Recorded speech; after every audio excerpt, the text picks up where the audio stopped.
19 के lockdown period में मैं Tarachand Chaudhary Maharaja Surajmal institute of educational research से 8th क्लास के बच्चों को हार्दिक अभिनंदन करता हूं यूट्यूब चैनल में।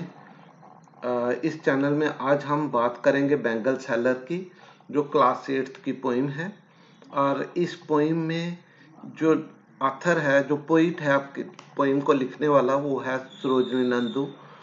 सरोजिनी नायडू जो है वो बहुत अच्छी फ्रीडम फाइटर भी रही है इंडिया की, और उसके बाद एक अच्छी पॉलिटिशियन, बड़ी कीन ऑब्जर्वर। तो उसने जो जो ऑब्जर्व किया बाद में वो कन्वर्ट हो गई पोइट में, अच्छे राइटर में। तो उसमें से उसकी बहुत इंपॉर्टेंट पोइम है बेंगल सेलर के लिए। बेंगल सेलर पोइम में उसने लड़कियों के बारे में, उनकी हर जिंदगी के होने वाले पहलू को डिस्कस किया हुआ है। जो पोइट यहाँ पे बेंगल सेलर में मैडन वर्ड यूज करती है, मैडन रिस्ट, इसका मतलब wrist of unmarried girls. The poem The Bengal Seller has been written by famous Indian poetess Sarojini Naidu. The poem revolves around bangles, which are embellishment for women in Indian society. The poetess has used different smiles for the bangles in the poem. जैसा मैंने आपको पहले बताया, poem की introduction यहीं से है कि ये पोइम किसके बारे में लिखी गई है, बेंगल सेलर के बारे में। बेंगल सेलर और किसने लिखी, इसकी पोइटेस का नाम क्या है, सरोजिनी नायडू। यही क्वेश्चन भी शुरू होता है, who is the poet of bangle seller. तो तब आपने लिखना है Sarojini Naidu is the poetess of the bangle seller. This poem revolves around the bangles which are an embellishment of women in Indian society. The poetess has used different smiles for bangles in the poem. So this is about a small introduction about the poem. अब हम इसकी poem की summary करते हैं कि क्या क्या चीज उसने डिस्कस की है। उसके बाद इसके स्टैंडा वाइज हम पैरे को हिंदी में ट्रांसलेट करके बताएंगे, उस पैरे के डिफिकल्ट वर्ड्स डिस्कस करेंगे, फिर उसके बाद हम क्वेश्चन आंसर्स की तरफ जाएंगे, ताकि आपका एक अच्छा सा ब्रॉड बेस तैयार हो जाए, जिससे आप खुद से क्वेश्चंस को एक्सप्लेन कर पाएं। ये हमारी कोशिश रहेगी इसमें। In this poem the poetess has explored the imagery associated with the bangles and the implications of women's role in an Indian society. The bangle sellers are present at the temple fair to make trade for their bangles. They urge on the onlookers to buy them for their daughters and wives. Some of these bangles are for the young unmarried maiden's wrist. Here the poet has given particular word maiden's wrist. It means unmarried daughters. तो इसमें जो poem है वो poet's इसको explore करता है कि कैसे लोगों की इमेजरी एसोसिएटेड है विद बैंगल्स और implications for the women role in Indian society. The bangle seller is present in the temple fair to make trade for their bangles, means to sell the bangles. They urge on the lookers, जो लोग उसको देख रहे थे उनसे वो क्या कह रहा है कि purchase it for their daughters and wifes. Some of these bangles are of young unmarried maiden rest. उसने कहा कि कुछ बैंगल्स इसमें जो मैंने लाई हैं वो ओनली किसके लिए हैं, young unmarried गर्ल्स के लिए। They are colored silver and blue. Means silver और blue जो कलर्स हैं ये बेसिकली है unmarried गर्ल्स के लिए हैं। आपने after many occasions you have seen that the unmarried girls wear bangles in Hindu culture, silver and blue, whereas the others pink, light red in color. There are also some green colored bangles. These pink and red color bangles are occasionally used by the wives, married ladies. Some are fit for a grown woman on her bridal morning. They are bright red colored. Same she has written, Some are fit for the grown woman on the bridal morning. On bridal day, some are for that. They are bright red colors. The red bangles indicate her heart's desire. They express both her joy of starting a new life with her husband and sorrow of leaving her parents and home. Means they enjoy the colors of red bangles in the heart to express their joys to start a new life with her husband, and again there is a sorrow of leaving her parents and home. There are also purple and golden spotted bangles that are for the middle-aged woman. Means the poetess has very beautifully explored what type of colors are used for the different ages of the girls, married wives and old ladies.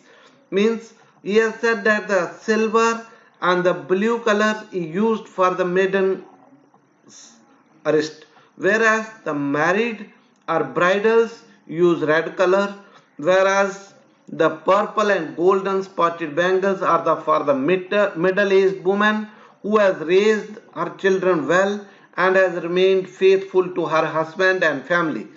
This represents the fact in Indian society different colored bangles are worn by in the different phases of their life.